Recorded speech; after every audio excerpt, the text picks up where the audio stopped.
Happy New Year, and welcome back to another episode of the Pencil Pushers Project.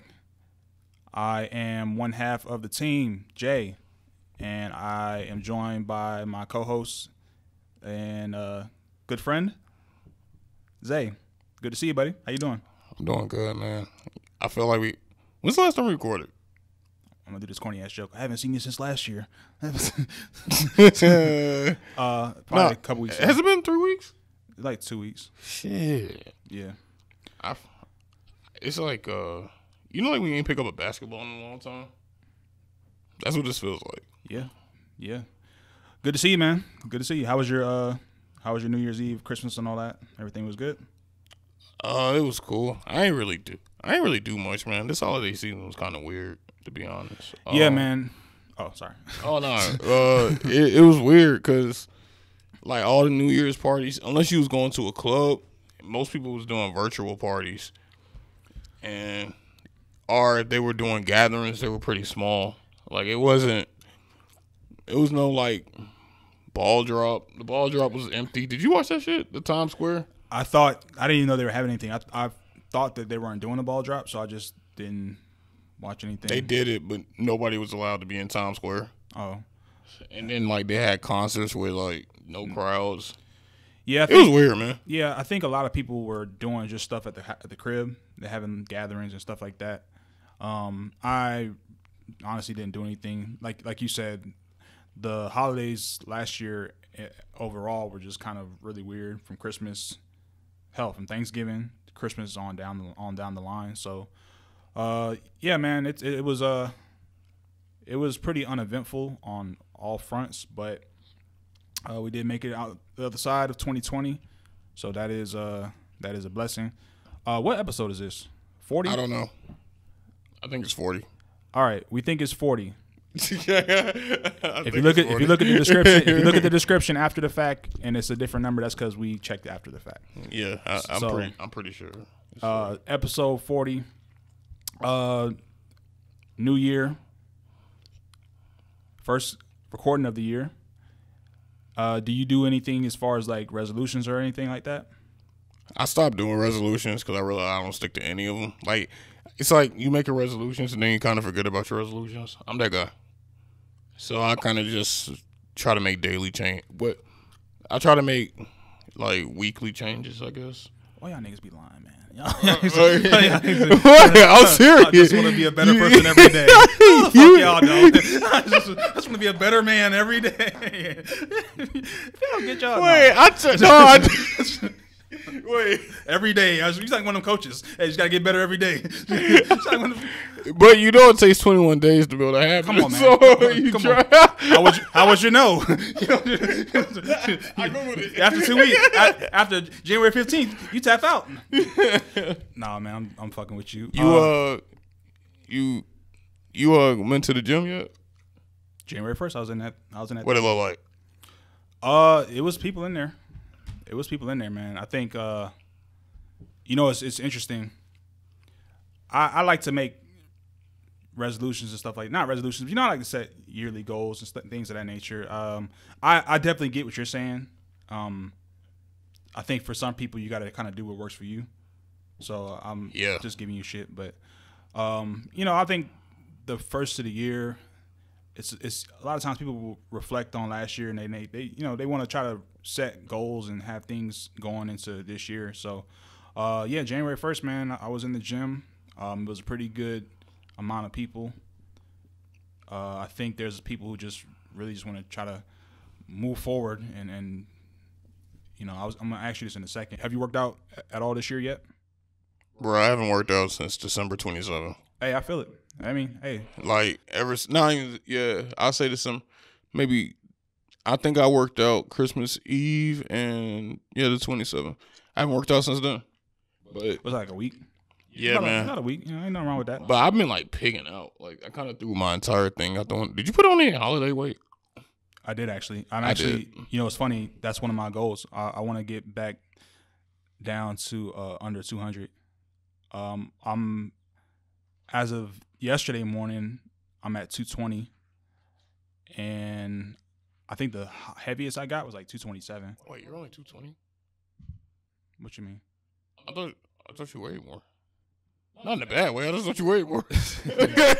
You're not helping, man. You know? Yeah, you know, after you hear so many "What's up, big mans" in the gym, they hit. At first, you kind of feel good, and it's like, "What's up, big man?" And then I'm like, "Fuck y'all, man." Yeah, I thought you weighed more for real. No, I kind of the thing. You know what it is, man, and I have changed, of course, you know, to plant based over the past several years, but I think the thing that comes with that is I stopped paying attention to the calorie intake, and I think that's the thing that even people who are vegans or plant-based don't realize is you could still be overweight or gain weight with that lifestyle. So yeah, I want to get down to 200 or just under 200, man. I feel like I think I did my body fat percentage too. I'm at like 17%. If I can get down to like the lower, like maybe 12 or 11% body fat, that's really like the main part of that weight loss too. Is you know, but yeah, that's one of my goals. But yeah, I've definitely gained quarantine weight, holiday weight, whatever you want to call it. I definitely put on holiday weight. I mean, like shit. Yeah, man. I mean, sweets. I've been drinking. I haven't drunk or eaten like this in a while, for real. I normally just eat a bunch of edibles or something and get really high, but I kind of let loose this holiday. Well, I'll tell you what, tomorrow's a better day for you. Tomorrow you can be better. No. What day do you actually have to be better when it comes down to New Year's? Is it January? It has to be within the first 5 days of January. You got into the first Monday. First Monday, you lock it in. You got to tighten up? First Monday, you lock it in. That makes sense. Yep. First Monday, you lock it in. So. Because I kind of felt like slacking off again today. You got 2 days, nigga. I was just like, I feel like, that's what I'm saying. I was like, I think Monday is the time where you like got to start your self-improvement. That's kind of funny because that's kind of my process whenever I do get into like the regimen I'm about to start Monday. You know, I take a couple days before and just kind of wean all the bullshit out of my system as far as eating sweets and you know, eating shit I shouldn't be eating. Yeah. Drinking out what I shouldn't be drinking. You know, I take a short period of time and just kind of, you know, indulge so I can get it out of my system. I'm an all or nothing person, so I have to, like, once I go in, like, I'm in it. I'm in. I'm locked in. So, I'm the same way. So I have to kind of weed that stuff out of me. I wanted to ask you, man. I know last year, before we started recording the podcast, but you know, this time last year, everybody was, you know, 2020 vision and, you know, vision boards, vision goals, and there was a lot of optimism going on in people's lives as far as things that they wanted to try to do for 2020. And of course, we all know what happened after that. You know, pandemics and, you know, businesses, you know, lockdowns, businesses, you know, going out of business and things like that. And a lot of people, unemployment, so on and so forth. We don't really have to rehash it. But what I wanted to ask you is, in spite of that, do you think people should still try to maintain a level of optimism going into this year? In your opinion? Yeah, but I think you should be realistic about it. You know, like, I feel like nothing's really going to improve this year because I think now we're about to experience, like, the actual fallouts of the coronavirus and how it affected the economies and travel and everything, especially with the vaccine. And honestly, 2020 was a really like, I don't think people realized it, but something literally happened every week. If it wasn't a celebrity dying, like even the Notre Dame building, you know, that caught fire in Paris. You had half of Australia that caught fire. Like, 2020 was really a crazy year. Yeah. When you take out, even if you take out all the deaths, if you just think about the events that happened, yeah, it was wild. And I feel like, and especially economically, I feel like we're about to experience a lot of the fallouts and the aftermaths. To be honest with you, I think that's all 2021 is about to be. It's just aftermaths. Even if you take out the economy, you can even bring in like entertainment. How it's going to affect movies, like, you know, the Warner Brothers announcement with HBO Max. Mm-hmm. Like, that's all 2021 is going to be, is really I guess, settling into a new life, like a new ways of life. Because last year we were kind of still getting adjusted. This year we probably gonna have more of a hold on things, but still not really. Like, you still don't know what's gonna happen with like music festivals and concerts. Mm-hmm. It's a lot of unanswered questions. Even though it's looking more optimistic this year, but I think it's way more questions than we have answers. I feel that. True that. What about you? Well, I think that people should be optimistic. One of the things that 2020 taught us or reminded us is that you never know what can happen. And I do agree with being realistic. One thing I will that I've been thinking about is everyone last year was like, hey, it's okay if you're just getting through the day and getting, just making it to the next day is an accomplishment. But at some point I do think people should be considering, as like you said, the world is changing, and thinking about ways to change with it, as far as like acquiring new skill sets for getting gainful employment somewhere. There's, I think there will be an uptick of remote jobs. There will be an uptick of maybe tech industries and things of that nature, where certain coding and things of that nature will be available to people. And I think you have to kind of see what, even in the midst of the aftermath, as you said, because I do agree, we are going to be dealing with the economic fallouts. I mean, we kind of already are, but it's an opportunity for, I think, for a lot of people. Like we've had time to sit at home and to, if we have time to sit at home and watch Netflix and watch all these shows and do things that are going to help soothe us and help us escape these things, we should also try to have a balance and try to invest in learning some new skill sets, and to where you can make you some money and can, because there are some people who came up in the pandemic. You feel what I'm saying? So I think just as an individual, our instinct is to survive, and the more adaptable you are to be able to move with the changes that are going on in the world, I think that will help you. And I think that's going to be something that, in my opinion, I think people should try to look at it from that perspective.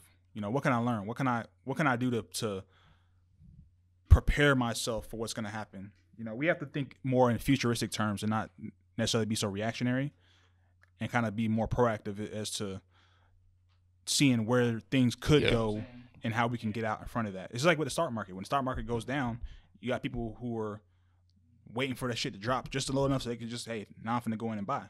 You feel what I'm saying? And I think in the same instance, you see what's going on with the world, and you say, okay, what's going to be an area that's going to need a certain skill set when the dust settles. Mm-hmm. You feel what I'm saying? So that's just my opinion. I think as individuals, we have to remember that the situation is, as shitty as it is, you have to look out for yourself, and government ain't gonna do it. I mean, hell, you see they fighting over whether to give us 2,000, 1,200, 600. Mind you, most of them make well over six figures anyway. You got, what Mitch McConnell make? What, 10 million or I don't even know. You feel what I'm saying? I don't even know. Trying to determine how much the American people should or shouldn't be getting. So, that should show you in and of itself. The cavalry probably ain't coming in terms of the government. You feel what I'm saying? So I always felt like you got to be able to, when the chips are down, you have to be able to pull yourself up and bet on yourself. And yes, don't get me wrong, there's a shit ton of outside factors that are out of our control, that are not our fault. However, you have to be able to try to maneuver and adapt through that. So, yeah, man, I do think in spite of everything that's going on, yes, you should be realistic, but then also, see into the future and see, how can you position yourself to come out of this thing in a better situation overall. So that's where I'm at with it.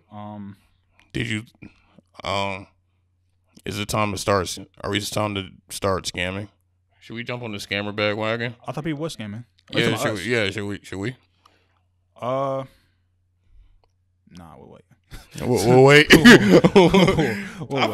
feel like scamming blew up during the pandemic. To be honest with you, I mean, look, this shoot, scamming. I feel like that was the move during the pandemic was scamming. You know, it's I mean, I understand it. I can't knock the hustle, especially like I said with everything that's going on. I can't knock it.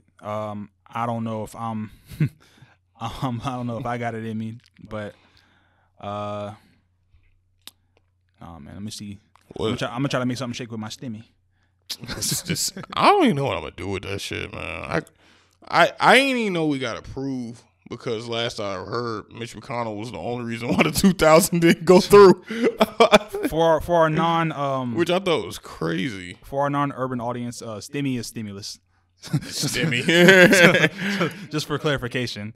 So yeah, they last week they started sending out the stimulus checks for $600. I should say, I keep saying I want to say from what I understand, but I don't understand. You know, I don't know if it's gonna be another round of 6, it's gonna be ongoing. Who knows? What do you think you're gonna use it on? PS5, baby. No, no. Hey, you mean that Chappelle skit? I'm gonna reinvest in my community. no, but I bought that baby cash. No. Air Jordans. No, I just say. Actually, I don't think that would be that bad. No, man. We talked about off mic.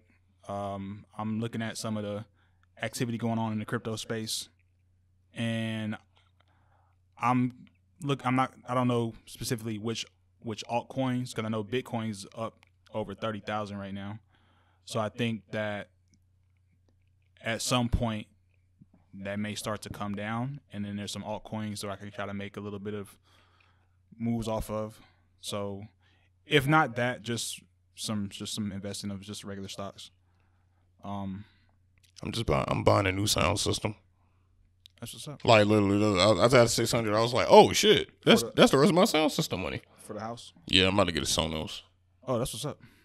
I got the Sonos portable speaker, and I love how it sound. And Jamel, favorite guest of the show, Arch nemesis. Jamel got the Sonos sound system, but he got a Beam. He said he about to upgrade to the Arc, but the Beam is the old soundbar. The Arc is the new one. And he said, and I heard his Beam sound amazing. So I'm like, shit. He got the Beam with the sub and both of the back side speakers, so it sounded incredible, for real. And I'm like, shit. I got this big ass TV. I might as well get a good sound system. May as well. I feel like it make a difference too. I think so. I think it's a good investment. So I don't know. I got it at 600. That's probably. Well, it's either about to go into there or my girl might maybe get some damn patio furniture or some shit. That sounds pretty depressing. I know, man. I'm like, fuck. She'll be like, yo, remember that patio furniture you promised me? Be like, oh shit.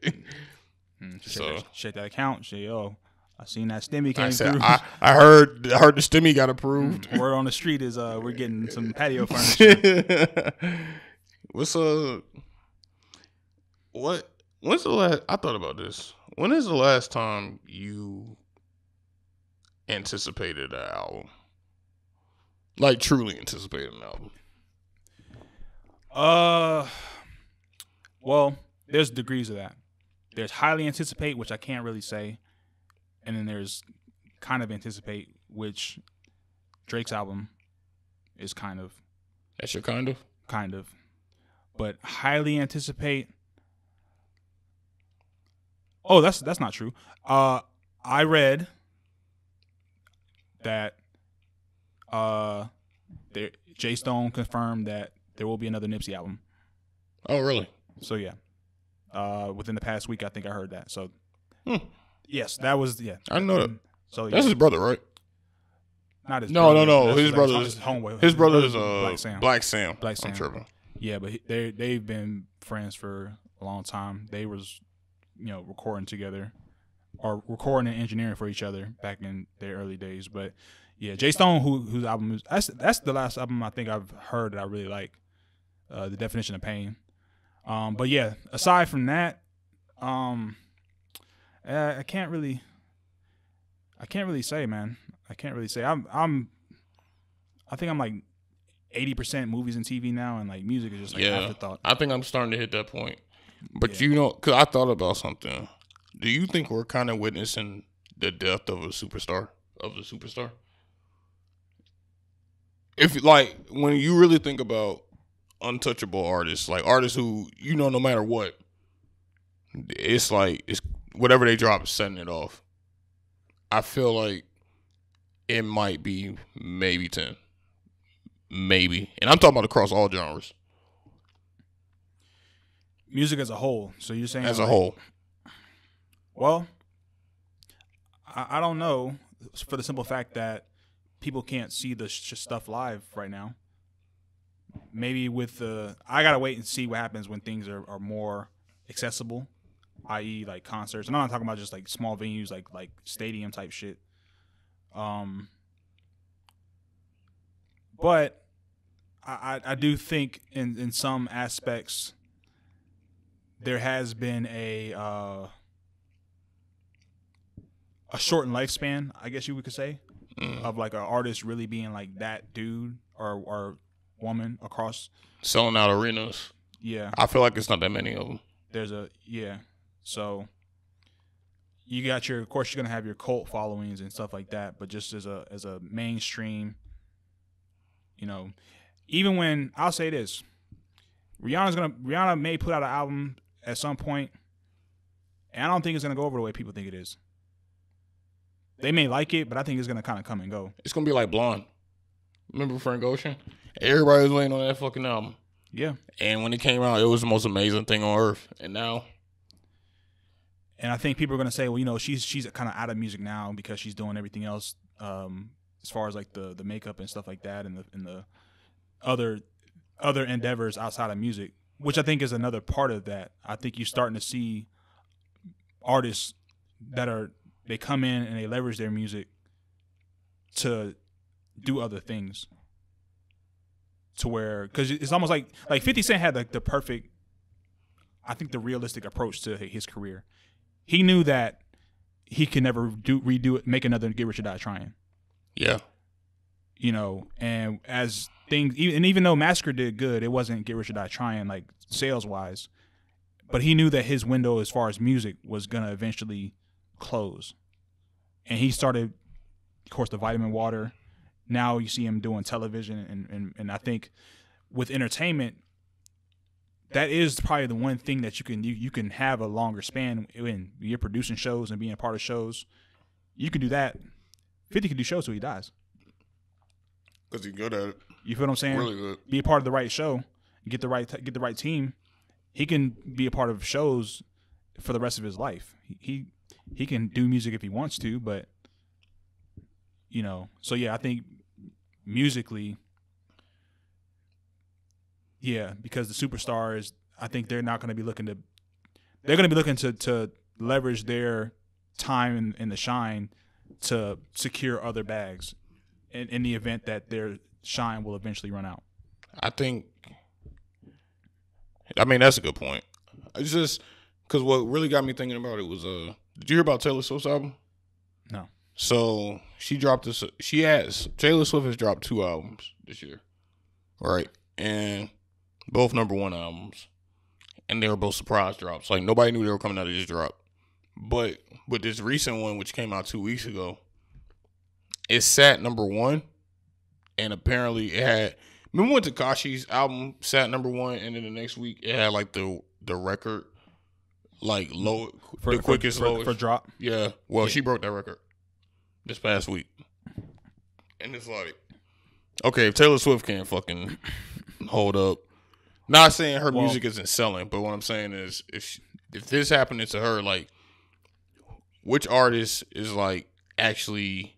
Because I know one album that was actually streamed a lot that a lot of people don't know is Post Malone's album. A lot of people was listening to that damn Hollywood is bleeding, even though you don't hear about it. Well, I think that I don't know. Like I know the thing with Tekashi. Tekashi was like the car crash that people just wanted to see, and then once they saw it, they moved on. Yeah. And hell, you even see him now. Everyone knew. Everyone, and myself included. I thought when he got out, because of the type of attention-seeking things he did, it was going to be something where he can have a level of consistency with just making music. And he's like, yo, I am what I am. But, you know, that kind of fell to the wayside now. And I don't know Taylor Swift as far as like, I know people are fans of hers, of course. And I know she's Taylor Swift. But, I mean, I think that's fascinating. I don't know. I don't know why that would be. I feel like we have so many artists that are hot for like 1 second and move on, that like an actual resounding like superstar who can just last. I feel like it's becoming more and more rare. The other thing I think too is it's been 2 years, and this I think this will be an interesting metric to really test that is Kendrick's next album. As far as like, yo, we've been waiting forever for your shit. Yeah. We talked about it, not on the podcast, but we talked about the negative response of A Whole Lot of Red. Now, is Playboi Carti a mainstream artist in that space? No, but he has a cult of people who were dying to get this album. Yeah. And then they got it, and it wasn't what they thought it was. It was bad. It was bad. And the whole, you know, time period of being without music and being just kind of incognito, you know, it's kind of like when you come back, if it's not a home run, then it's a bad sign, I guess. Now, I don't know what Taylor Swift's previous albums, I don't know how they were received. Well, apparently, from what I read, the first album was like really fucking good. Mm-hmm. And the second album was good. But apparently that first one was really good. But what were you saying? No, I just because I don't have I don't have a real analysis as to the drop in her streams, I guess, in that period of time, enough to break Tekashi's record.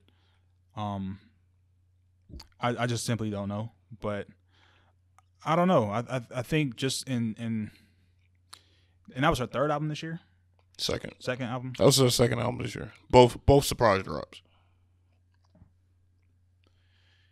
Yeah, I think that's another thing. Well, I don't. This doesn't have anything to do with that, but the surprise drop thing is, it's like the Thor's hammer thing. If everyone can pick it up, then it loses its. Also, a lot of artists can't really do that. Like, a lot of artists think they can do surprise drops until they do a surprise drop, and then it's like nobody gets it. But even the surprise drop, I don't think it had the same juice it had before. Because who started it? It was Beyonce, right? I think Beyonce. Beyonce did the midnight. Beyonce did a surprise drop. I know there's been other people. I think did Drake do it? I don't think so. Okay. I know J. Cole did it. J. Cole, okay. J. Cole did it with KOD. Yeah, okay. You know, but just I don't know. I think that it's cool. Like when you do that, you got to be the first people in line to kind of do it. Yeah. Like so, the more people kind of do it, it's the sting is not the same. I also think the magnitude of the artist definitely plays a role. It does. Like if Drake dropped his album on Surprise, everybody listened to it. Yeah. And Drake's another one who's not susceptible to that shit. Because remember when Scorpion came out, and Scorpion kind of had that effect where it was like, okay, we waited, but this shit isn't what we expected. Yeah. That's what I'm saying. Like I feel like as time goes on, we're not gonna see that many Drakes, that many Cardis, that many show stopping. Like, okay, they dropped, so everybody clear the way. I feel like we're slowly getting away from that, but I could be wrong too. It's just something I noticed. So how does an artist? How do you think an artist can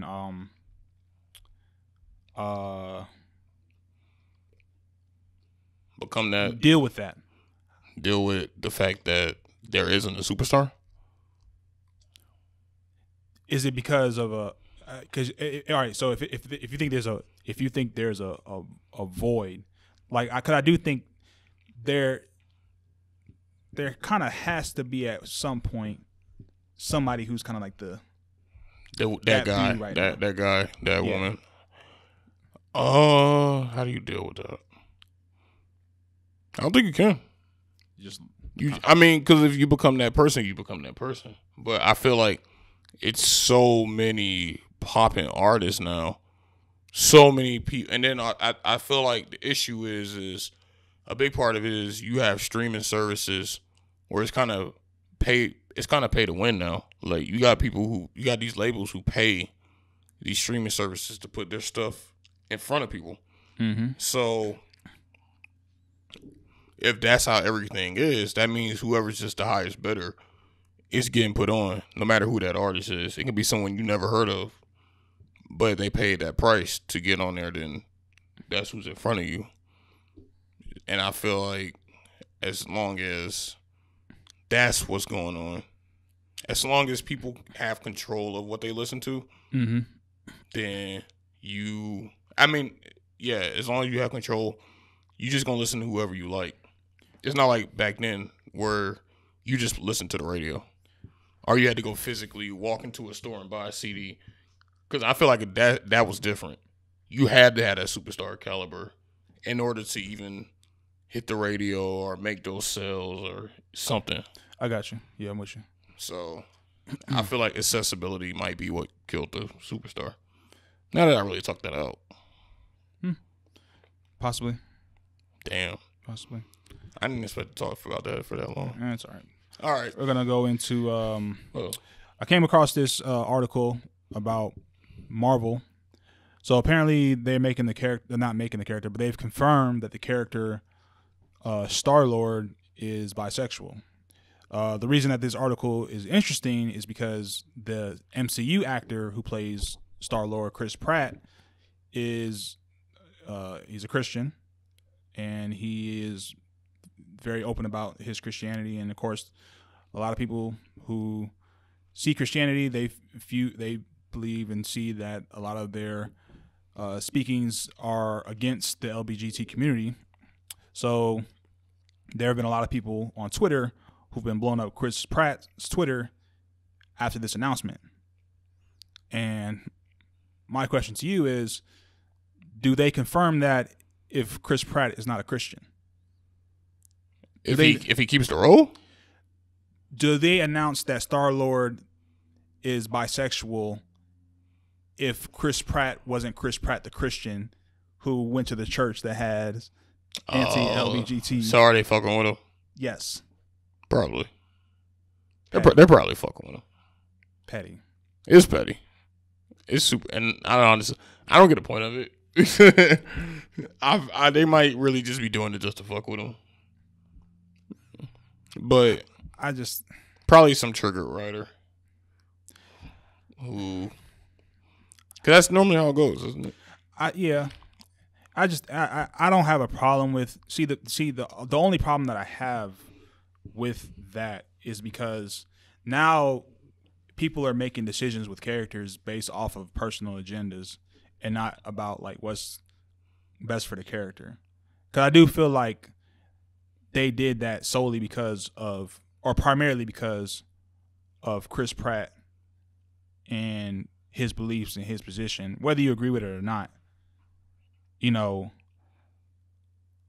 I feel like, is it about the character and fleshing him out as far as like representation, if you will, or is it about trolling and you know, shitting on somebody who has a different stance and a different belief, which to me is kind of like counterproductive if you really want to illuminate characters in the MCU who may have different sexual preferences, racial, whatever you want to do it. It's just the reason behind it, I think, kind of undermines It's kind of stupid. What's the point? It's like it's like, you read Harry Potter? Not really. Did you see the shit where J.K. Rowling came out and said Dumbledore was gay? Like the whole time? No, I didn't. Yeah, it was like that. It was like she came out and said, well, Dumbledore's actually been gay this whole time. She made like this Twitter post or whatever. And if you're a Harry Potter fan, then it kind of blew your mind. But it was like, For what? For what? Like, one, why is he even gay? And then two, why even announce it? Nobody even asked this. Yeah. And that's kind of like what this is to me. It's one of those announcements where it's like, okay, you said it, but for what? Because of his beliefs? Because that's what it really looks like. And that's what I'm saying. It's like, that's kind of the position that I have with it, as far as like, for what?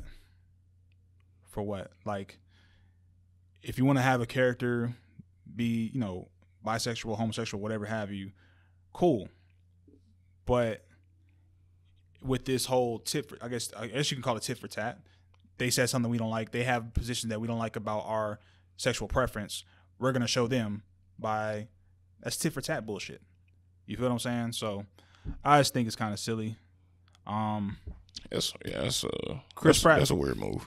And even like, I think there was even a situation about him coming out about his Christianity, and I think some of his co-workers, co-stars, came to his defense. Robert Downey Jr., Mark Ruffalo. Just listen, man. I mean, because at the end of the day, is it really anyone's business?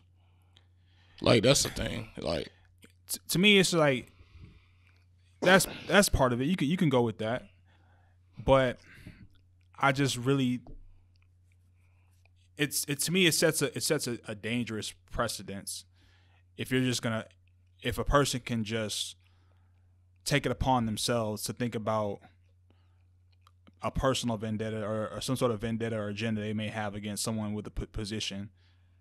Because then, of course, the political space, what happens if someone has a position politically? We're going to start making characters, liberal and all this other stuff. And yeah. It's just, if it's not for the betterment of the story and it's just to troll and fuck with people, then to me, it doesn't do the character any real. And it doesn't really do it any harm or justice. It's kind of like you watch the movie and you're just keeping in your mind, oh yeah, Chris Pratt is Christian and he's playing a bisexual character, and that's about the extent of it. Right. And people who are going to say that it's what's the big deal? It's not the reason that I say that is because if it was just whatever, people wouldn't be tagging Chris Pratt. Yeah. That's what I'm saying. That's the whole point. Like, if they just did it and that was that. But people tag Chris Pratt because they know, like, you know what I'm saying? That's how people, not just myself, that's how people are interpreting it.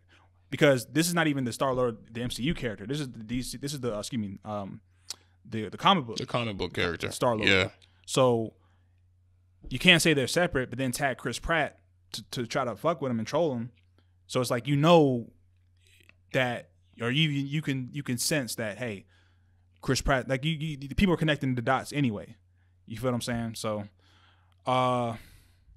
that's not too much more on that. I just came across it, thought it was kind of silly, but we'll get to some more comic book hoopla in a second. We never did a fucking favorite albums of 2020, did we? We didn't. We didn't do any of that. Do you have a favorite album? Favorite album? I don't know. I don't know. It's a lot of music came out, but I would really have to go back. Yeah, well, I'm not going back. That was last year, but I think we should still do it. At least a top 5. All right. Well, no genre, no particular. Because honestly, some of my favorite albums this year weren't hip hop. That's fair. That's fair. I will give you one of my not underdog, but one of my underrated or under the radar albums, that Xavier Omar R&B project that came out. What's the name of it? But I liked it a lot. Oh, ain't no service in here. Oh, here it is. All right. If you feel. Yeah, it was I like that. I like the album a lot. I played that when matter of fact, when I went home for Thanksgiving, I played it in the car, and my mom was like, "Who's that?" 'Cause she really don't. She usually don't be asking me about people, but she asked me who it was, and I was like, yeah. So she liked it. She said it was cool. But yeah, I enjoyed that project. Just off the top of my head, like I told you, Benny. Okay. Conway's shit was pretty fire.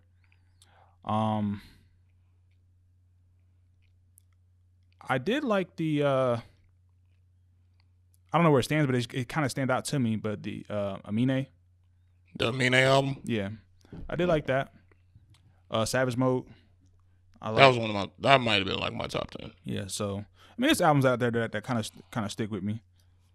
But we can come back to that another time. Yeah, I gotta go back through what came out 2020 because 2020, even though no huge artist drops, there were a lot of drops. Yeah, there was a lot of quite a bit of drops. Yeah, for sure. Speaking of 2020, at the very tail end of 2020, some information that was, I think, kind of rumored, but it was confirmed by his wife. We're speaking about MF Doom. It was announced on New Year's Eve that MF Doom, who's a rapper, for those of you who don't know, passed away back in October, actually. He passed away on Halloween. His wife went to his social media and made a statement regarding his passing. He was 49 years old. Definitely something that was just because it was, again, the tail end of the year, and it was just one more gut punch on the way out. To which we kind of talked about off mic of a I don't want to say it like this, but like a Hall of Fame list of people who died last year. It's a pretty crazy list. It's pretty insane, from Kobe to Little Richard to Regis Philbin to Alice Trebek. Hell, I mean, you said Ruth Bader, Chadwick Boseman, Sean Connery. I thought Juice WRLD was the end of 2019. Was it? Okay, yeah, you're right. That was like December. Pop Smoke was this year. Pop Smoke was earlier. Okay. Early the year. But just a crazy list of Naya Rivera, excuse me if I'm mispronouncing that. But it was just a Debo or Tiny Lister. Some of you may know him as Zeus, but yeah, man, it was just a crazy list. But that was just one thing that came out at the very tail end. I saw some tributes that people did. Lupe Fiasco put out a freestyle in tribute to him. I believe Mos Def or Yasin Bey did like a cover of some of his songs. All caps. Accordion was my favorite song. Was probably Accordion, just because the sample's kind of crazy. But yeah, man. If you like, for those of you who don't know who MF Doom is, listen to Earl Sweatshirt. That's kind of the perfect person. Actually, Earl Sweatshirt is he's MF Doom. Yeah, he's basically under the tree. And there's actually a cool video that came out of they were performing Tyler the Creator, Earl Sweatshirt, MF Doom. They were all performing on stage. I think Earl Sweatshirt started crying and shit, and Tyler was fucking with him. Are you crying? You know, but if you listen to Earl Sweatshirt, you hear MF Doom without a doubt. And please stop saying who if you don't know who these people are who passed away. Just pay your respects and go. Or you see under the Instagram post, or just look it up. Like, who is this? It's like, bitch. Just look. Just Google it. Just look it up. Look it up and pay your respects. It's dumb. And if you don't know who it is, then fine. You don't have to let us know that you don't know who it is. That's. It's the internet though. Internet's gonna internet. So. Rest in peace to MF Doom. Rest in peace to MF Doom. Like I said, just another gut punch to end off the year. Speaking of burial, let's get into this Wonder Woman. Before you do, if your girl call you fat, are you getting offended? She called me fat. Yeah. Yeah. It's offensive. What about you? Okay. That's offensive, and it's a double standard. If I call her fat, she wouldn't like that. Okay. All right, I'm gonna dive down the rabbit hole. Here we go. Let's just get into it. Okay, we can go. Okay, what if you met her while y'all were in shape? Like y'all were both in shape. Yep. But you kept at it, and then she put on the relationship weight. Do you tell her? How much? 15. I can rock with 15. I let it cook. She putting on the stomach. I let it cook. Listen, I'm gonna be real. I think there's a space to have people lose or gain weight, whatever have you. If I met you and you looked a certain way, just don't do a 180 on me. Okay. Just don't do a 180 on me. You feel what I'm saying? It's like people, they meet people, you start eating a little bit more, you start hanging out a little bit more, doing your boo shit. You put on a little bit of weight. My thing is just, for me, don't get crazy. don't get crazy. It depends on where those 15 pounds are going for me. Okay. Like if I met you without a stomach and you put on a slight stomach, fine. We're all human. But if you start getting like that gut where it's like poking out in your shirt, I'm gonna be like, hey, I didn't meet you like this. Do you do it in subtle ways, like cooking healthier for her? No. I'm just straightforward with it.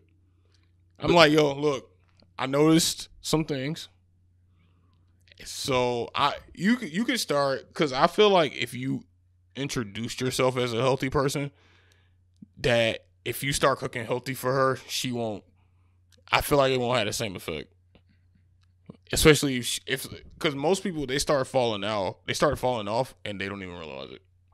No, that's what I'm saying. That's why I said that I give a little bit of room for you fall in love. You kind of just, you don't think about stuff like that as much. And yeah, I think that. Oh, pardon me. I was gonna ask you. So you say you tell them straight up. I noticed some things. Yeah. And what'd they say? It never goes. I noticed some things too, nigga. Yeah. Nigga, you broke. Yo. I know some things too. You used to be quick to take the check. Lately, you've been, man, you got it. Yeah. I think it's easier just to be straightforward, but it don't ever go well. But I think it's the best way to handle it. I think you gotta walk the walk. So, but you can't be out of shape telling somebody else also. That's another. You gotta walk the walk. That'd be my thing. You gotta walk the walk. You gotta stick to it. My thing is, hey, we can go to the gym together. You can work out with me. And I'm pretty easy going. I'm not like it's funny because my girl, like, she's worked out with me before, and the first time she thought I was just gonna be like this ruthless dictator tyrant nigga. Mm. And my thing is this: like, don't bullshit. As long as you don't bullshit, we have a smooth workout, and she does what I tell her to do. She does the exercises I tell her to do. She does them. Nope, she don't give me no. People don't talk about the complexities of working out with your partner enough. That's actually more complex than people give credit to. It's a very good test of communication. Work out with your lady, or work out with your dude, and that's a very good way to find out how to communicate with each other, because there's a way to do it. There's always, and this is the biggest, I guess, evidence of it's not what you say, it's how you say it. So like, even with my clients, I typically don't yell at people. I just don't. I tell them what to do, and I'm pretty, straightforward with it. But I'm not a yeller. I don't curse people out. I don't talk down to them, because I think all that shit is counterproductive, But I don't bullshit either. So like, if we're working out, we can, like, if we're on the elliptical or we're warming up, we can chat and chit chat and all that shit and stuff like that. But when we get to the working sets, I'm kind of in a zone. I typically myself, I don't really even have workout partners like that, because sometimes dudes get to talking a lot and shit, and I just be like, bro, I ain't got time for that. So for me, she knows the type of way I work out. Just get on my program. We come in, we work out, we get out of here. Quicker we work out, quicker we get out of here.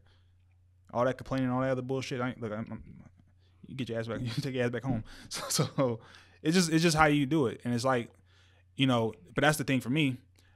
Like you said, I don't have a problem with helping my lady if she's gained some weight to kind of get back in line. Because again, I walk the walk.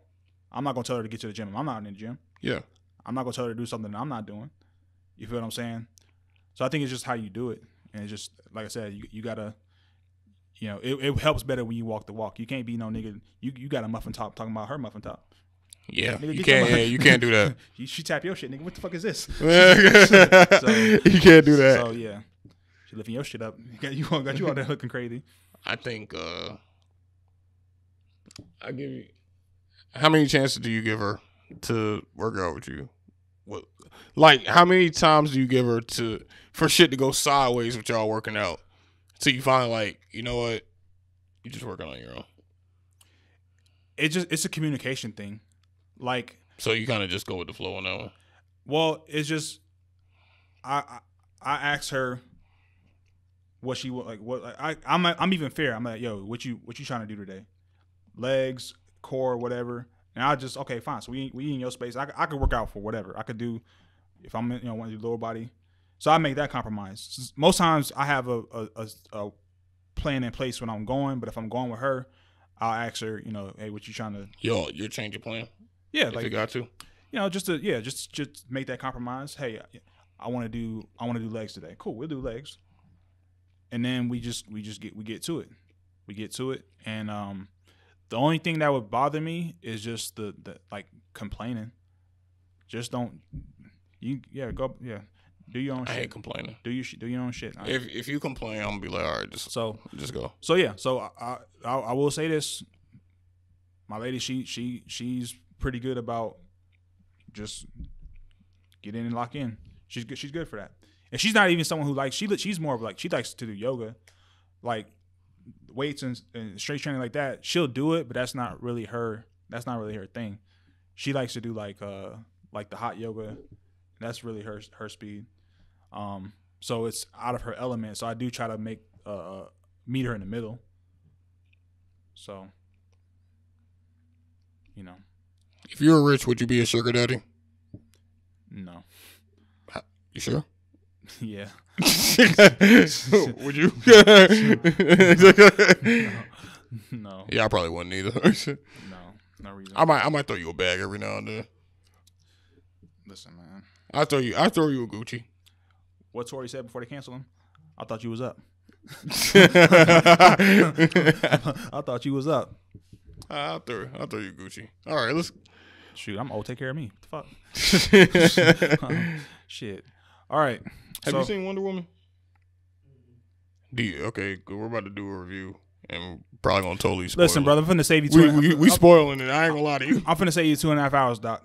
So we've prolonged it, delayed the inevitable. Look, if you got, we doing a full spoiler Wonder Woman review, mainly because it's on HBO Max and it's up to streaming. So if you haven't seen it, that's on you.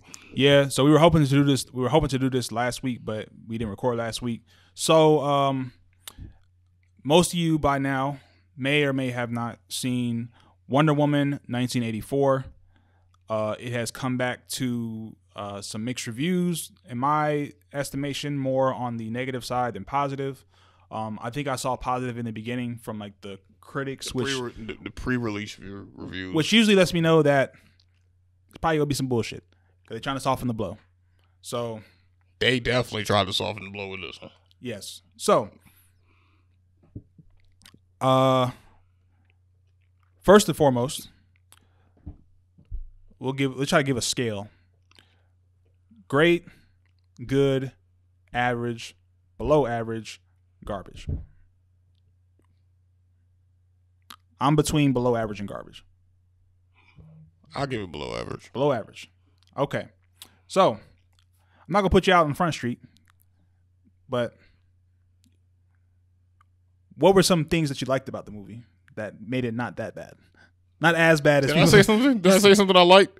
You said it wasn't as bad as people made it seem. It was. I don't think it was as bad, but It was bad. So you don't think it's garbage, but you think it's below average? Yes. Basically. Okay. I think it was bad, but it wasn't the dumpster fire that people made it sound like. People made it sound like it was. Now, don't get me wrong. There's a lot of bad shit I can point out in that movie. The only reason you can say that is because Batman vs Superman exists. That's the only reason you can say it's not as bad as because it ain't worse than that. It's not worse than that. It ain't worse than that. Okay. That's the only reason. That's the only reason you could probably say. But that's a pretty low bar. Exactly. It ain't worse. That's the redeeming quality is it's not the worst DC movie that exists. It's not the worst DC. Birds of Prey is worse than that.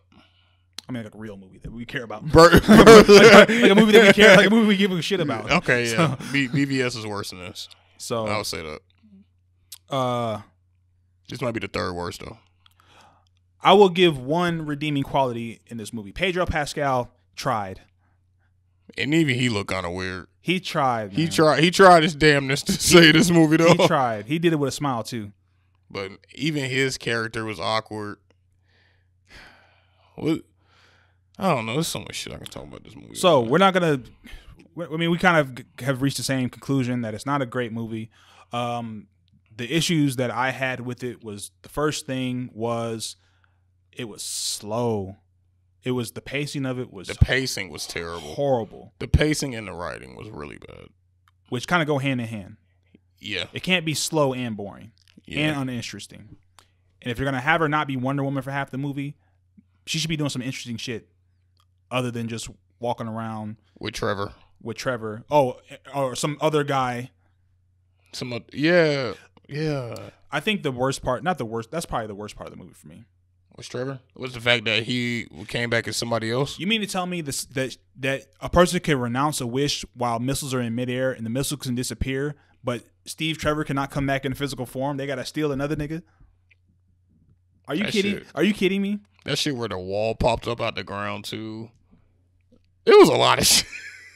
Oh God! And then there's a lot of weird shit in there. One of the low points of this movie for me is that Wonder Woman is the hero. So in this movie, there is a wish stone, and the way that the stone works is that you're granted one wish. You have to just be in contact with the stone, and once that wish is granted, the only way that can be undone is to either destroy the stone or renounce your wish. Okay? And also, when you make your wish, it takes away whatever is dearest to you. So, yes, the stone takes from you in exchange for the wish that it grants. So, in this movie, it took from Wonder Woman, it took some of her strength away. There were some scenes where she was actually affected by gunfire, I believe. And Pedro Pascal, his health started to... his health...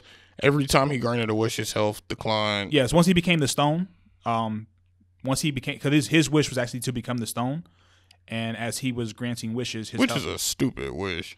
That's like some old loophole bullshit. That was like the dumb ass wish. I think the stipulations on the stone itself are just stupid.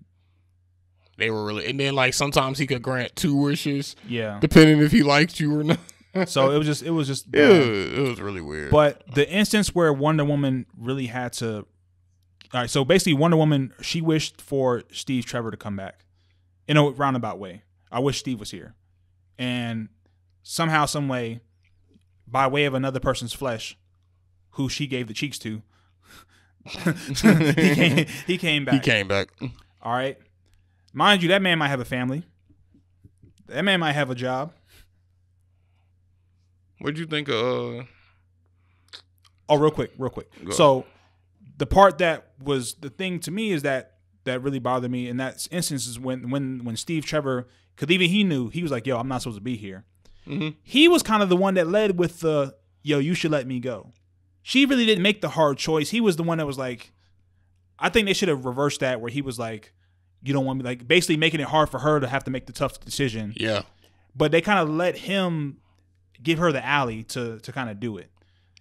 And to me, it's like, all right, well, then that's, and look, Steve's an honorable guy, so I get it, but it kind of took the burden off of her to make the hard sacrifice of renouncing the wish.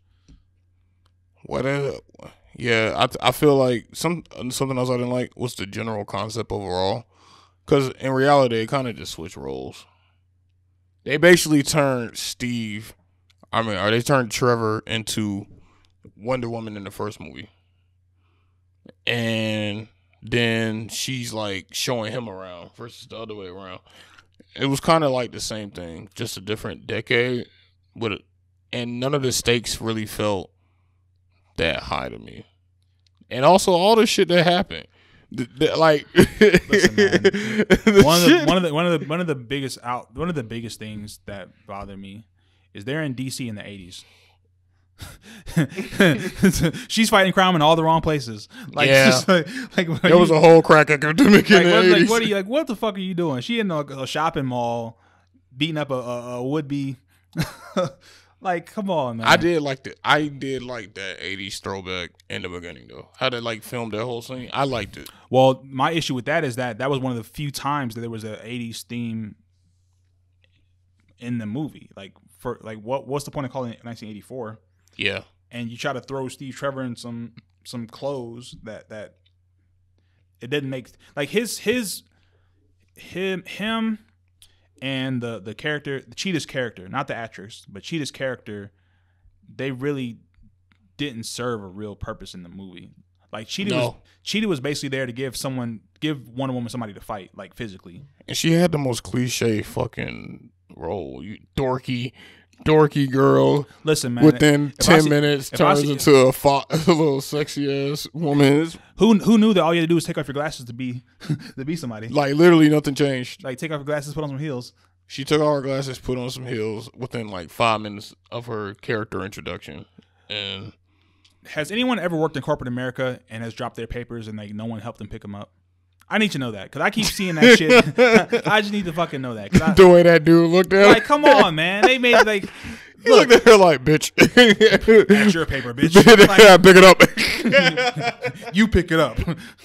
Like, come on, man. And all of a sudden she took her glasses off. Oh, let me get that paper for you. Like, it was, I don't know, man.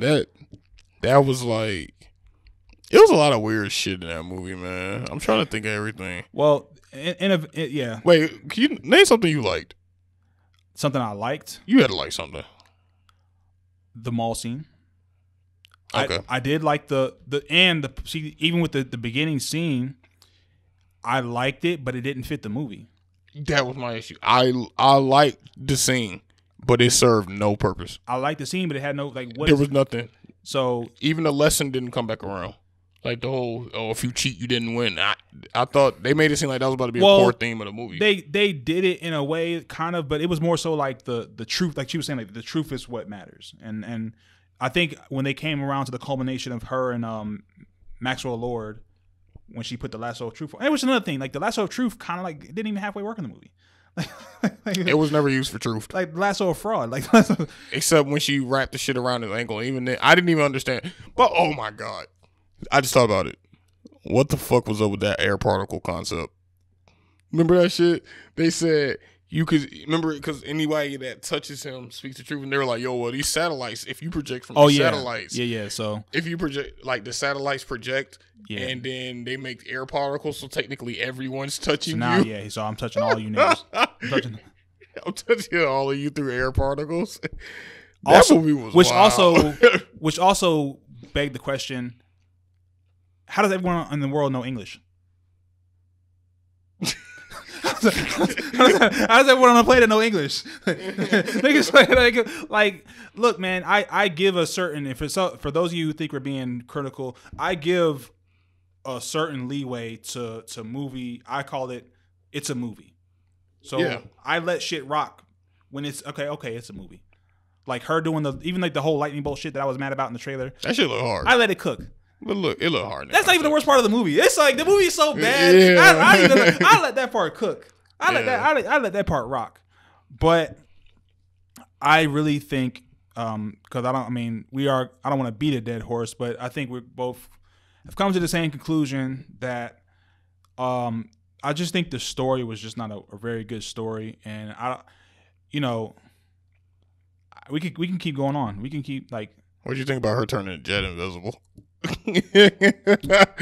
Sure.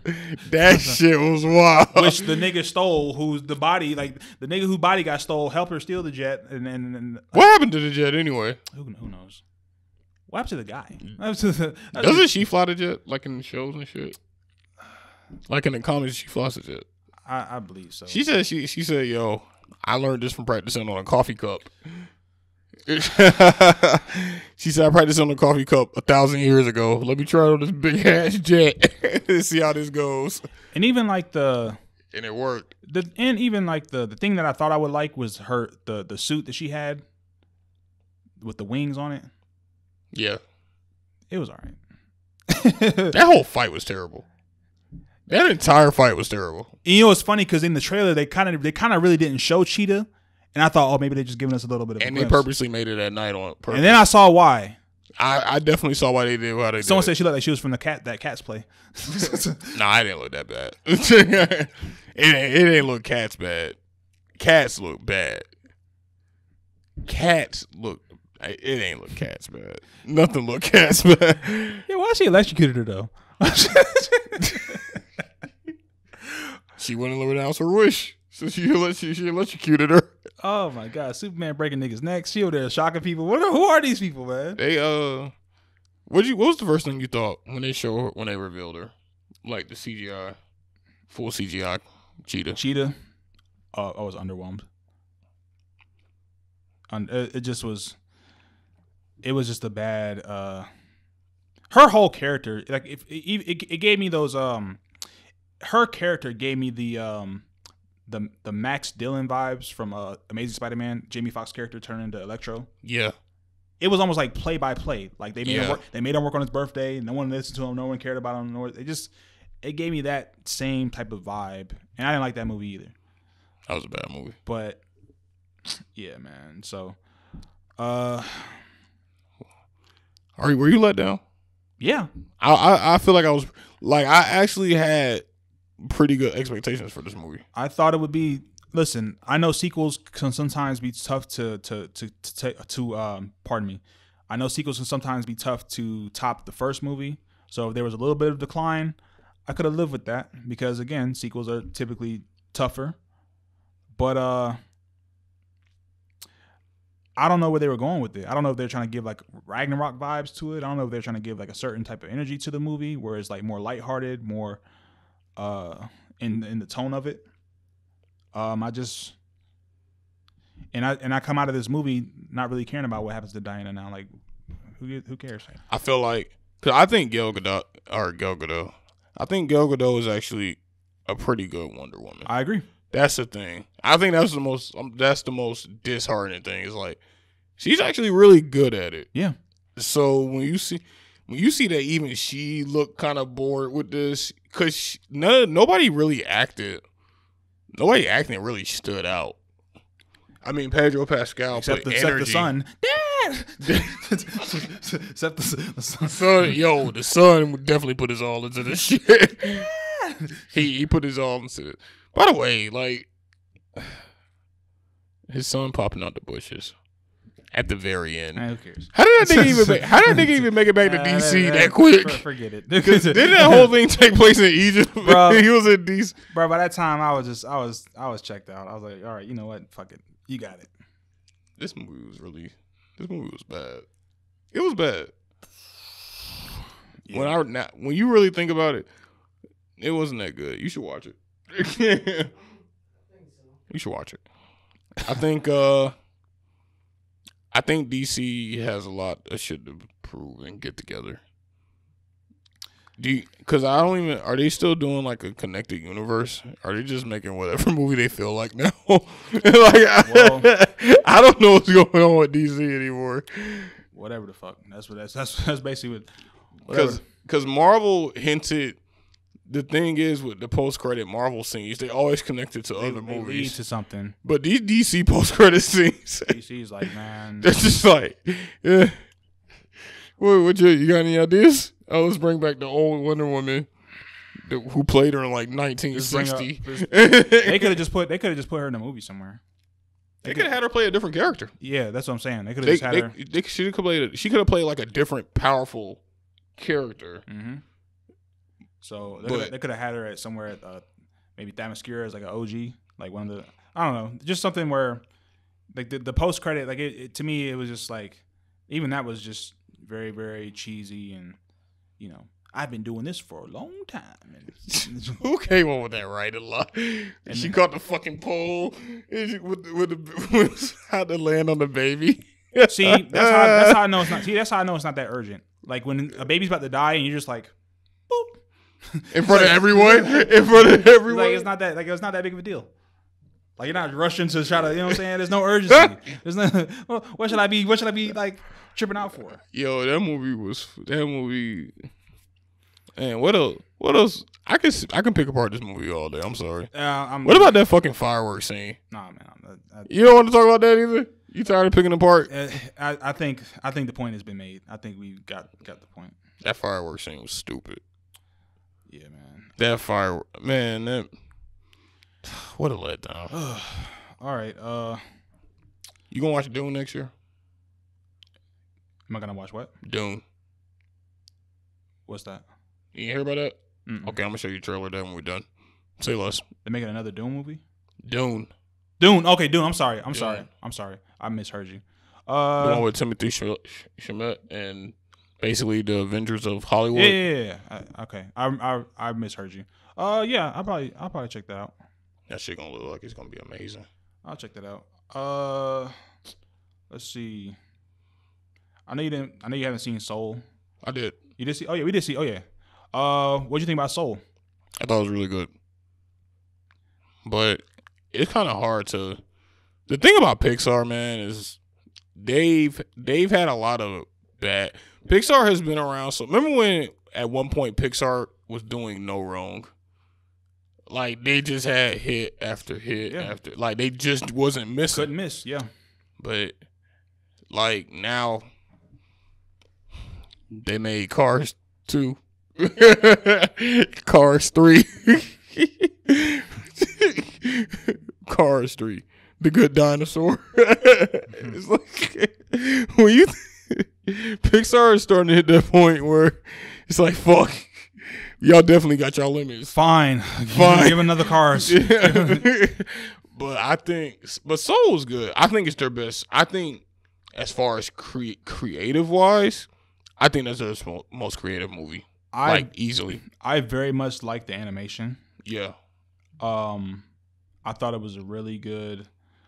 I thought the story or the moral of the movie, the point of the movie, the message of the movie was a good message. Told in a semi familiar way with the different element of obviously the soul part where him being kind of in limbo and them kind of explaining like, the whole I guess the physics of that, of being in that limbo. I really thought as an adult, I liked it. Granted, there's been animated movies that haven't been geared for kids for some time now, so it's not surprising. But I can just see kids being like, jazz! Woo!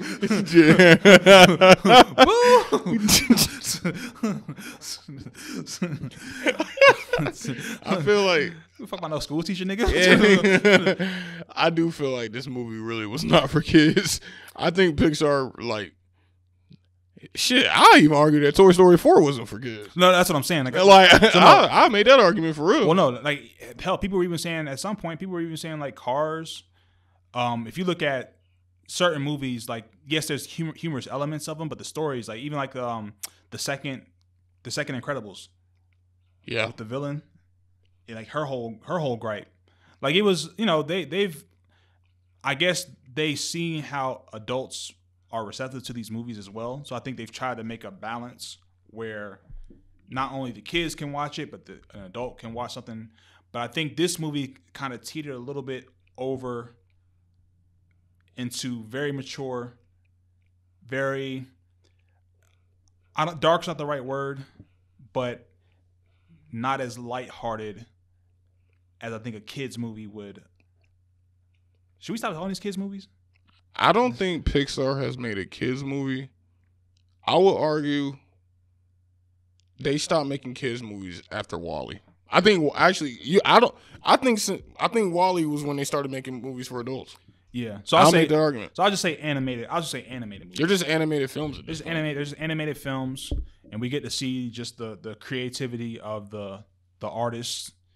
And but no, I thought pretty much everyone did good. Jamie Foxx, Tina Fey, the other cast members. I rewatched Wall-E last night, and I'm like, I don't know what kids enjoy this. Well, kids are simple, man. You really, it's not really about the story. It's just about the antics. You can give them a message with it, but kids want funny and goofy. And I thought the part where he was a cat was kind of funny. I thought the part where that was good. The funniest part that I enjoyed, because I think most people, well, not most people, but a lot of people can relate to having to get an emergency appointment at the barbershop.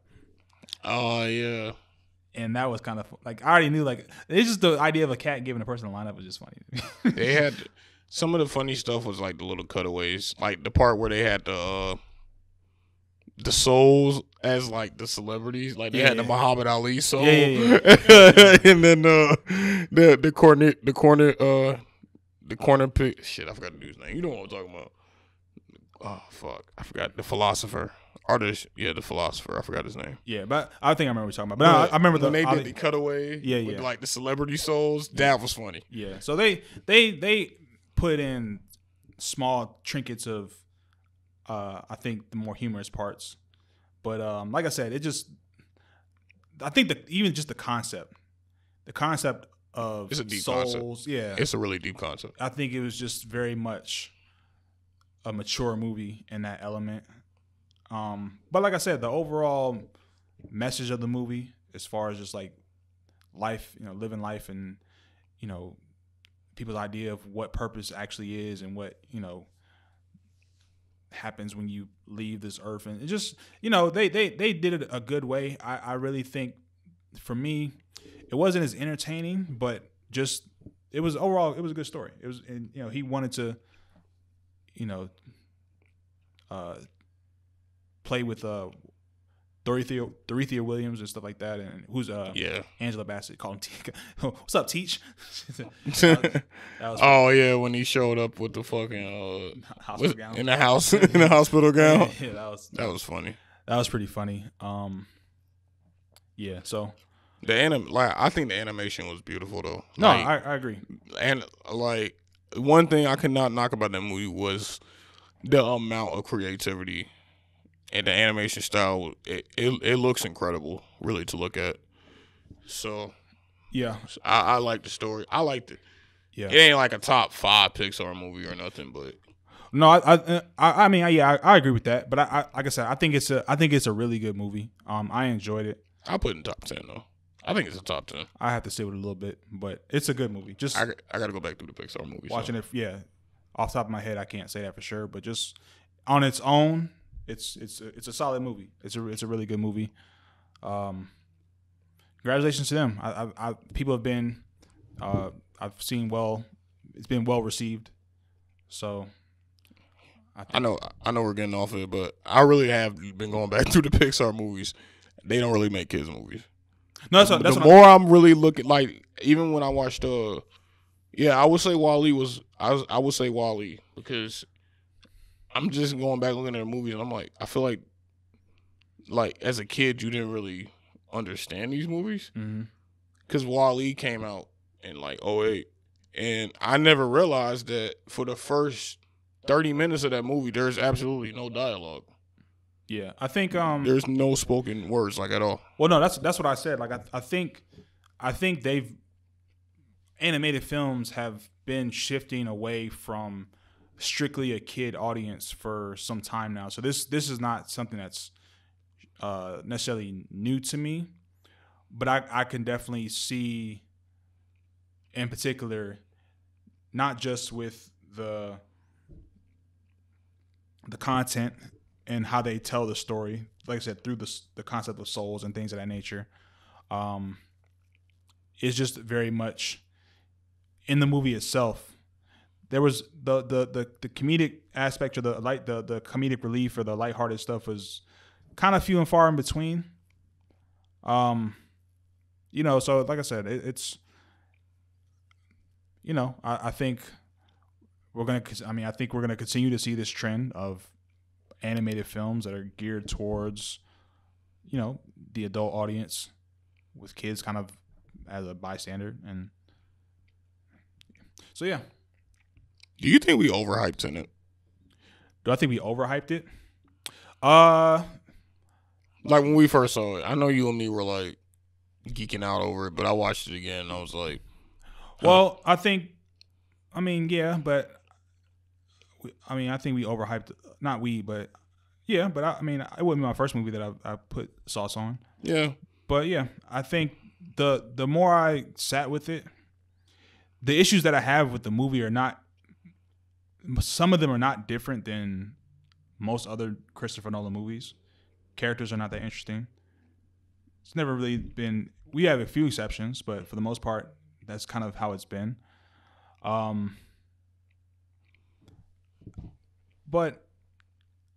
I've watched it 3 times and I've enjoyed it 3 times, so I think to me that's a win.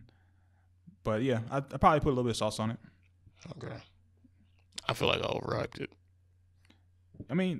But how at the moment, but I think he's warranted that. He's warranted though, right? He's earned I agree with that. He's earned that, in my opinion. I think anybody who drops Inception is warranted any overhype. So yeah, I think there's a reason. I understand there's a reason. There's something that comes with that. So it's like it's a Christopher Nolan movie, and I think his resume earns him kind of a little bit of a. I just don't like his some of his responses to the critiques, as far as like listen to it the way it's intended. I'm not changing the sound, boy. That is pretty much what he said. That's basically what he's saying. Like that's basically what he said. I'm not changing. Listen better. Yeah. Listen better. Listen better. So, because I bought the DVD and on the DVD they didn't fix it, and I was just like, I thought for sure they would fix this sound mixing. Yeah. And he basically said, "Fuck you." Yeah. So it's like I say, yeah, I wouldn't be surprised. I think a lot of people are kind of coming to that conclusion now that the dust is kind of settled. That we went a little stir crazy. Yeah. And I think he kind of dipped a little bit too far into the concept. Like people want to, like I like to concentrate on movies, but that could be a chore. Even for the biggest Nolan fans, even for the biggest, movie goers who understand plots and stuff like that, it's just like, watching a movie. Because sometimes I think this movie was kind of a chore, and once you kind of break it down and see what's going on, it's a good story. It's just, yeah, probably a little much. Let's see what we got. Week 17. The NFL has successfully completed a full season this year. And we got It's a pretty low. There's some pretty good games this week. From what I saw. You got some folks who are trying to get in on the AFC side. A couple of you have 5 teams that are 10-5 who are trying to get in on the AFC. So we got the Ravens. Oh, excuse me. I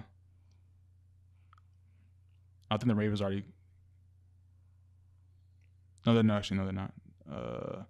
The Ravens, the Browns, the Colts, the Dolphins, and the Titans.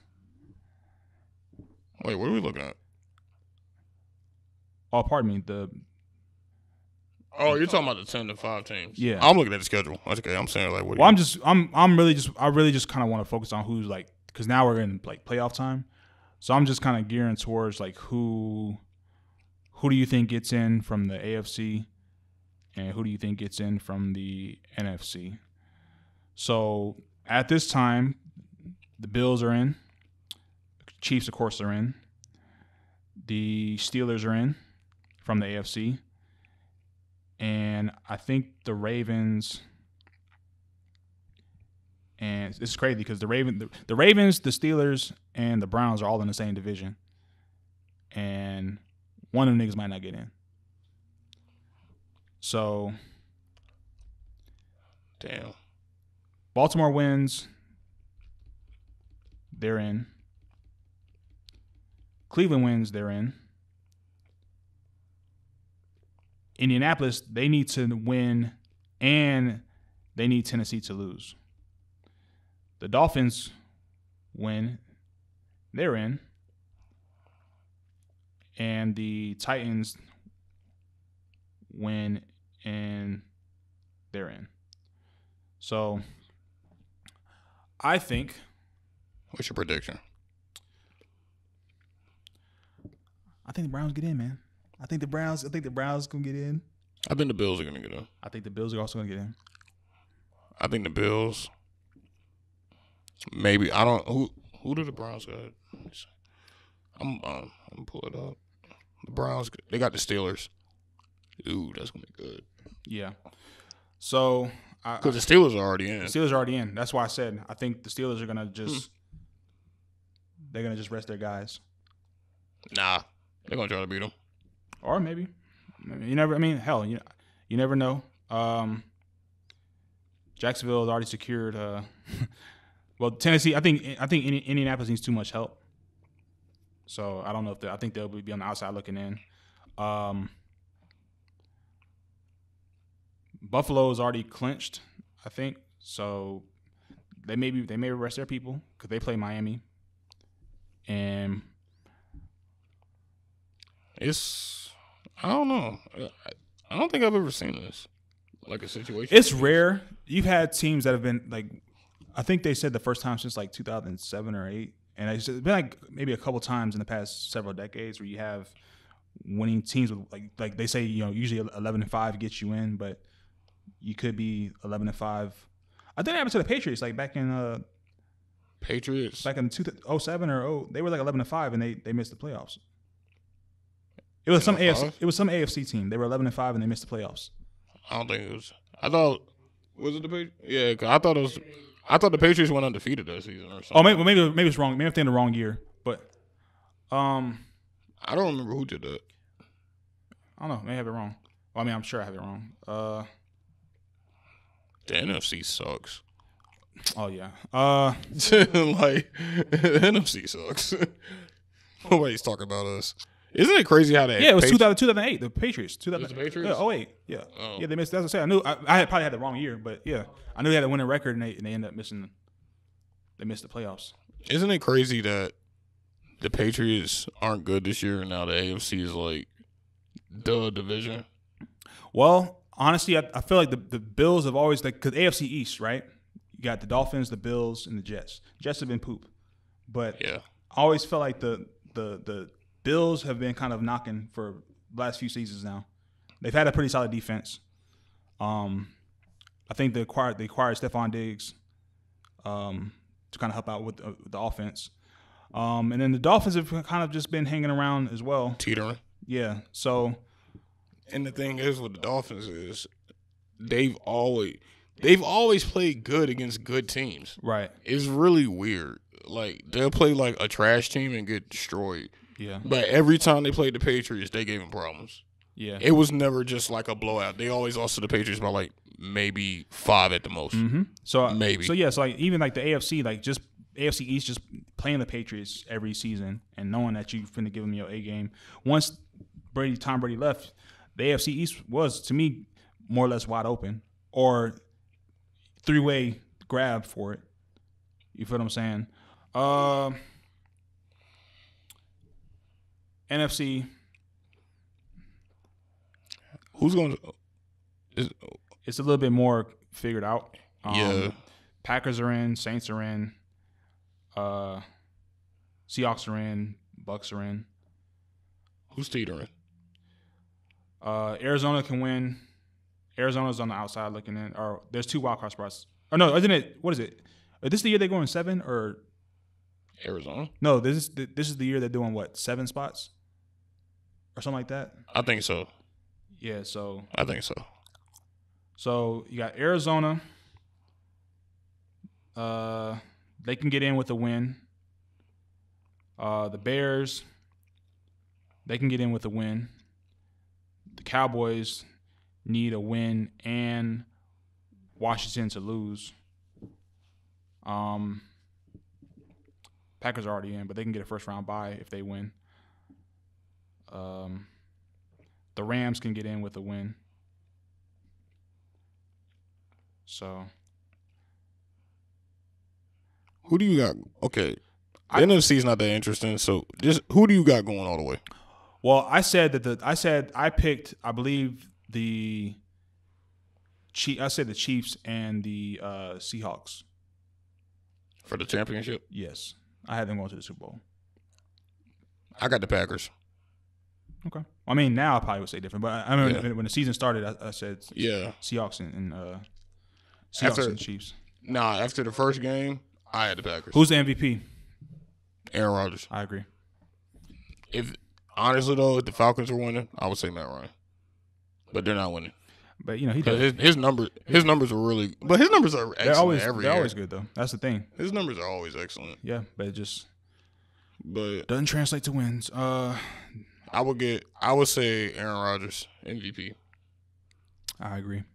I think Russell Wilson teetered off sometime in the middle of the year. Is Patrick Mahomes so good that we just don't look at it that way? I think Patrick Mahomes gave us so many highlights last year, that this year we're kind of just like. Are we saying Aaron Rodgers because he's had to do more and Mahomes has just been? I think Aaron Rodgers has a more compelling storyline. They brought in Jordan Love. Okay, that's what I'm getting at. And it was like Aaron Rodgers had an issue with it, and instead of him folding, he came back and just bodied everyone he played. That's what I was trying to get at, because I do think that people know that Patrick Mahomes is great. Yeah, and he's clearly separated himself from the Lamar Jackson, Pat Mahomes duel of the best. Yeah, he's clearly made separation from that conversation. But I think you had some folks, Drew Brees included before he got hurt, of older quarterbacks who was like, "Yo, y'all giving the young man the crown. I get it, but I'm still here. Yeah, we still in the league." Yeah, I think Aaron Rodgers wins MVP, but I got them going to the Super Bowl. I don't know, man. I think he's just mad. I think Aaron Rodgers is mad. That's it. How far does Tampa Bay get?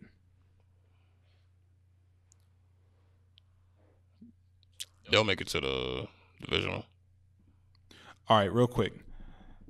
Out of the Saints, the Packers, the Seahawks, and the Bucks, which team has the biggest chance of getting upset? In your opinion, like losing? Yeah, Saints. Right. The Saints. Quiet. What about you? I would say Saints as well. I'm leaning towards Tampa Bay because Tom Brady a bitch. But I have to say the Saints, and then AFC, I say the Steelers. Is anybody expecting anything from the Ravens? Not in the same way, honestly. If the Ravens lose, I don't think it would be considered upset. But even last year, you saw in the playoffs, they kind of had their number. I'll say the Steelers. So yeah, I would say the Steelers. I think the Bills are playing with house money right now. I don't see the Chiefs losing. I don't. Steelers have had some player against solid teams. They've had some difficulty. So I still see them having a chip in the armor. All right, looks like our time is up. Wait. All right. Well, our 7 minutes of fame. How long we got? 30 seconds? Oh, really? Oh. Oh, well. All right, folks. We'll make this quick. We want to thank you all for tuning in to this episode of the Pencil Pushers Project. If you are looking at the description, you will see the timestamps for the topics as well as links to our social media. Connect with us. Show your support by leaving likes, shares, commenting on our videos and content. We appreciate you listening. Anything else you want to say before we dip out? Go vote. Oh yeah, go vote January 5th. All right. God bless you. Bye. Bye.